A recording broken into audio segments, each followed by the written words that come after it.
प्यारे बच्चों, आज हम पढ़ेंगे कक्षा 9 का चैप्टर 1.3। चैप्टर का नाम है संख्या पद्धति। संख्या पद्धति में 4 सवाल तो मैंने पहले करा दिए थे आपको। अब मैं सवाल कराऊंगा 5वां। 1/17 के दशमलव प्रचार में अंकों के पुनरावर्ती खंड में अंकों की संख्या क्या होगी, ये अपन को ज्ञात करना है।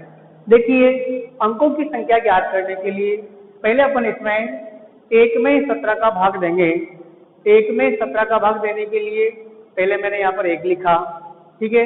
1 में 17 का भाग नहीं जाएगा तो 0 पॉइंट लगा दिया मैंने, तो 1 0 आ जाएगी। फिर 10 में भाग नहीं जा रहा तो फिर ये 1 0 लगा दिया अपन ने, तो हो जाएगा। 100 में 17 का भाग कितनी बार जाएगा? 5 17 85। माइनस करेंगे 15, 0 लगा देंगे। फिर 150 में 17 का भाग जाएगा 8 बार। फिर 150 में घटाएंगे 14 बार, 14, फिर 14 0 लगाएंगे यहाँ पर, फिर जाएगा 8 बार। इस तरह हम भाग देते गए। यहाँ पर कितना है? शेषफल 20। अब यहाँ जगह नहीं है तो बाकी सवाल मैं यहाँ कर रहा हूँ। फिर 20 में 17 का भाग कितनी बार गया? 1 बार। फिर घटाया तो 3 बचा, फिर 0 लगा दिया। फिर 30 17 का भाग कितनी बार गया? 1 बार। इस तरह हमने भाग देते गए, लास्ट में शेषफल आ रहा है 1। अब चूंकि अपन 1 में 17 का भाग दे रहे थे, ठीक है, तो वही शेषफल आ गया। इसका मतलब अब आगे अपन भाग देंगे तो भी भागफल यही संख्याएं आएगी। इसका मतलब आवृत्ति हो रही है, पुनरावृत्ति हो रही है संख्याओं की, ठीक है। तो यानी कि इसका आंसर अपने पास आएगा 0.0582235294117647।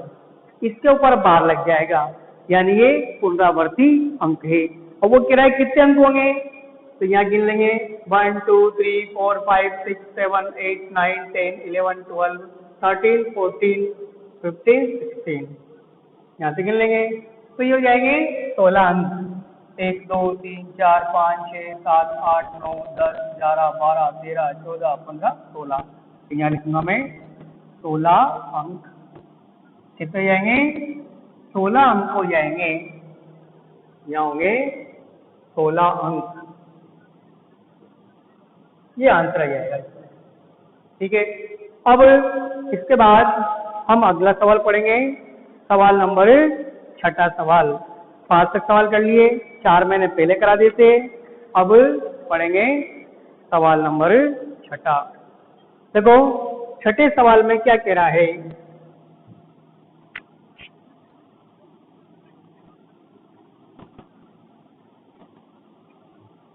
छठा सवाल है, 6 सवाल में है शांत दशमलव p/q परिमेय संख्या के लिए शांत दशमलव होने के लिए क्या कर सकते हैं? p/q के शांत दशमलव होने के लिए क्या नियम लागू होगा?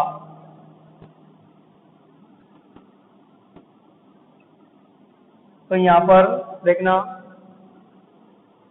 मैं लिखूंगा इसमें p/q के शांत दशमलव होने के लिए कौन सा नियम लागू होगा। देखो, सवाल है इसका, p/q के रूप की परिमेय संख्याओं के अनेक उदाहरण दीजिए जहां p और q पूर्णांक है और जिनका q के अतिरिक्त अन्य कोई उभयनिष्ठ नहीं है, जिसका शांत दशमलव निरूपण है। क्या आप अनुमान लगा सकते हैं कि q के कौन कौन से गुणनखंड अवश्य संतुष्ट करना चाहिए? तो देखना, सवाल नंबर 6 में वो कह रहा है p/q के ऐसे उदाहरण जो शांत दशमलव है। तो मैं कई उदाहरण लिखूंगा, यहाँ लिखूंगा p/q के रूप के शांत दशमलव। अब यहाँ शांत दशमलव का उदाहरण दूंगा मैं, एग्जाम्पल है इसमें। जैसे मैंने यहाँ लिखा 0.35। अब ये 10 पॉइंट के बाद में 2 अंक है, शांत दशमलव है। इसको लिखूंगा मैं 35/100। 35 100 को मैंने लिखा तो वो लिखेंगे 2 × 2 × 5 × 5। इसे कर दिया अपन ने अभाज्य गुणनखंड। यहाँ पर आ गया 35/2 और 5/2। तो 35/2 × 5/2 यानी कि 2 और 5 जो इसका हर है, यानी ये P/Q के रूप की संख्या है।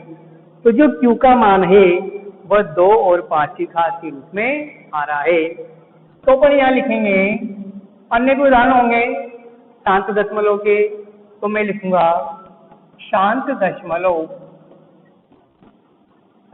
दशमलव में Q का मान 2 की घात n या 5 की घात m या 2 की घात n गुणा 5 की घात m के रूप का होना चाहिए। शांत दशमलव को P/Q के रूप में लिखने के लिए इसका जो Q का मान है वह 2 की घात n, 5 की घात m या 2 × 5 की घात m के रूप का होना चाहिए। ठीक है, अब हम करेंगे सवाल नंबर 7वां। देखना 7वां सवाल करेंगे।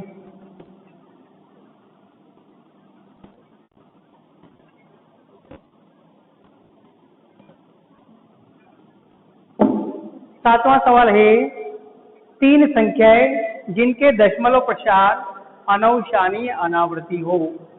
3 संख्याएं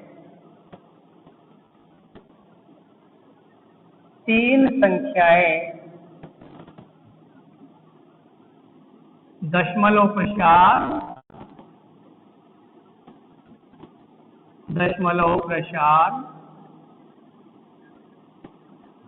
अनवसानी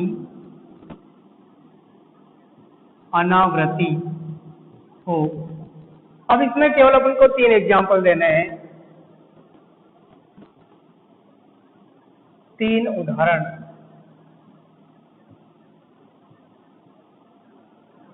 अनवसानी अनावृत्ति यानी अशांत अनावृत्ति। तो देखना कोई उदाहरण दे सकते हैं, जैसे 0.230, 2300, 23300। इस तरह से एक और उदाहरण दे दो, 0.7560, 75600, 75600, 7560000। इस तरह से यानी प्रत्येक ग्रुप में एक एक जीरो बढ़ती जाएगी। थर्ड है 0.29580, 29580, 2958 00 आएगा, 000 ऐसे। तो ये 3 संख्या है जो अशांत अनावृत्ति है, यानी अनवसानी अनावृत्ति। ठीक है, अब हम इसके बाद सवाल नंबर करेंगे 8वां सवाल।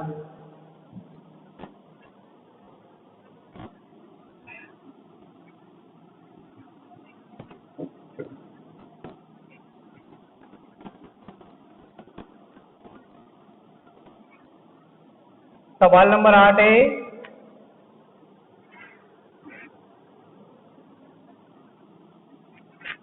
कह रहा है 5/7 और 9/11, 5/7 और 9/11 के बीच, 5/7 और 9/11 के बीच 3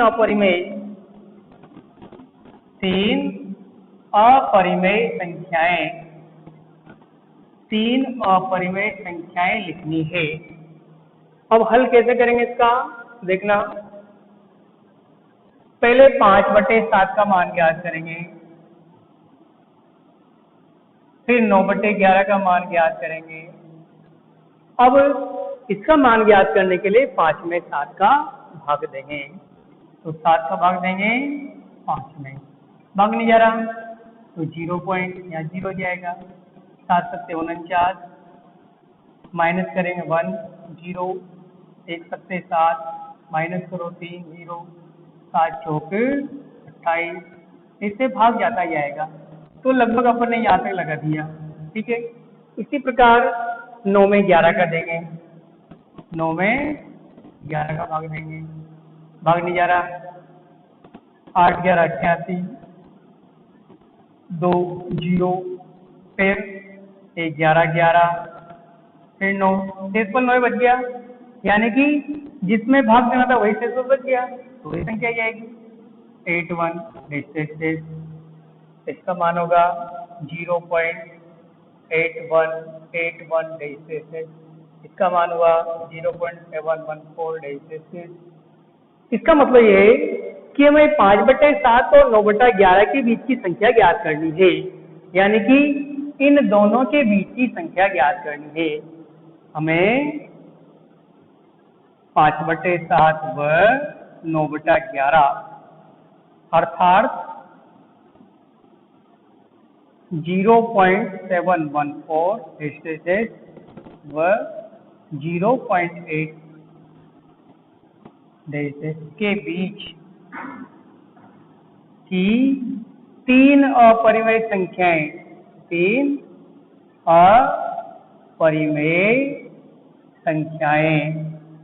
ज्ञात करनी है। अब हम कोई सी ले सकते हैं, 714 और 818 के बीच की कोई संख्या ले सकते हैं, तो 0.712500725007250, इस तरह से। एक तो ये हो गई, फिर दूसरी ले लो 0.78950789500789500, तीसरी ले लो 0.7968079680796800, इस तरह से, ठीक है।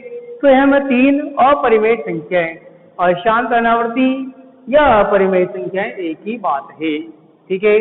अब हम करेंगे सवाल नंबर 9, ये 8 सवाल हो गए, 9वां सवाल करेंगे।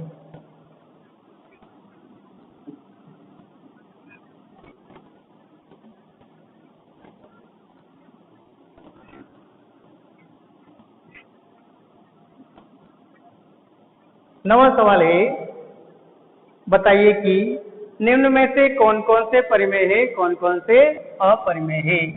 नवा सवाल, निम्न में से कौन कौन से परिमेय है और कौन कौन से अपरिमेय।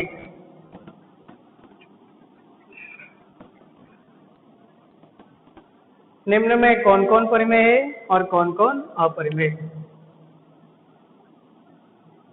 परिमेय व अपरिमेय, देखना संख्या लिखिए। फर्स्ट है √23, सेकंड है √225, थर्ड है 0.3796, फोर्थ है 7.478, फिफ्थ में 1.110, फिर 100, 100, देखना इसका हल करेंगे। सबसे फर्स्ट है √23।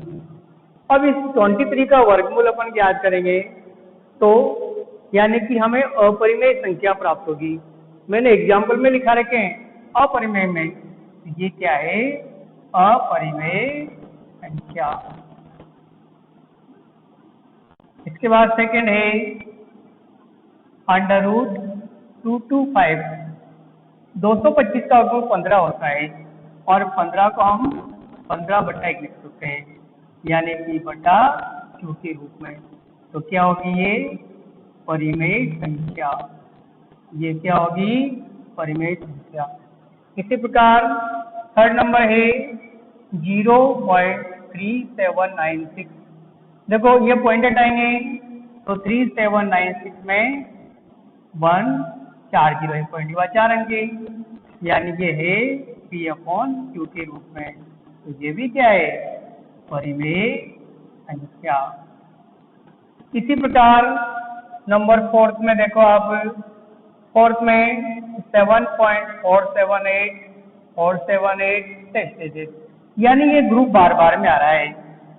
इसको चाहो तो आप याद लगा के क्या लिखोगे 7.478 के ऊपर बार, और बार वाली संख्या होती है परिमेय संख्या। क्या होती है परिमेय संख्या। इसके बाद 5 नंबर है 1.10 100 अब ये तो पहले से देखो यहाँ 1 0 2 0 3 0 जो मैंने एग्जांपल दिए थे, तो ये है अपरिमेय संख्या, अपरिमेय संख्या। तो बच्चों ये हो गई आपकी प्रश्नावली 1.3। अब कल पढ़ेंगे अपन 1.4। ठीक है।